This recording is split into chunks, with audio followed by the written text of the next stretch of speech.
त भाग्यमै रहेनछ यार।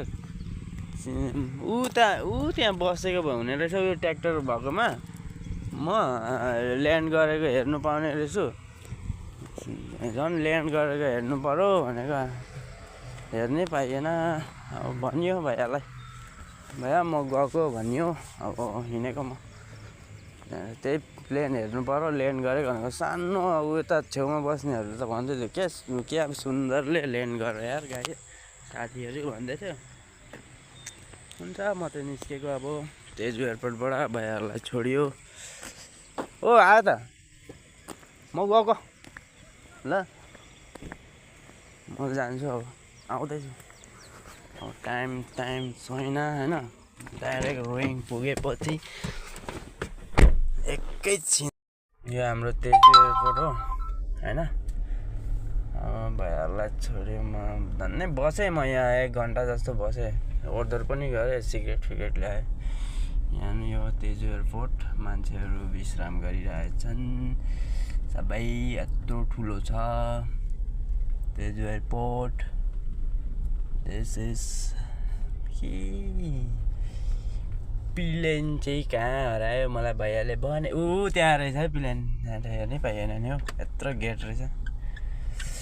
म चाहिँ निस्केको।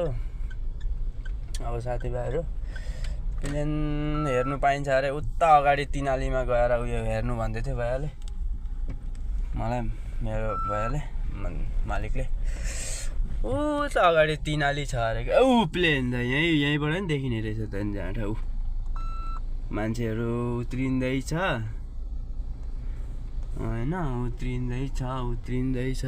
कति मजाले देखिँदैछ, तर अलिकति क्लियर त्यति ठुलो त रहेनछ होइन, यति ठुलो त रहेनछ। छेउदेखि फर्स्ट टाइम मैले प्लेन देखेँ। सानो आवाज थिएन अरे यसको, अहिले उडेको हेरौँ नि साथीहरू।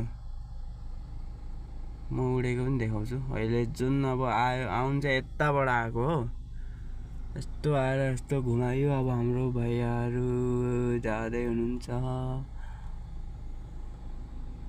मान्छेहरू अब चढ्नेहरू चढ्छन्। यति खास ठुलो त रहेनछ।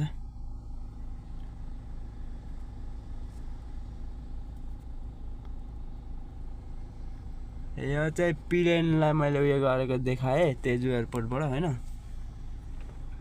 अब म उडेको चाहिँ देखाउँछु है अगाडि गएर। यति म फेरि नेक्स्ट उयो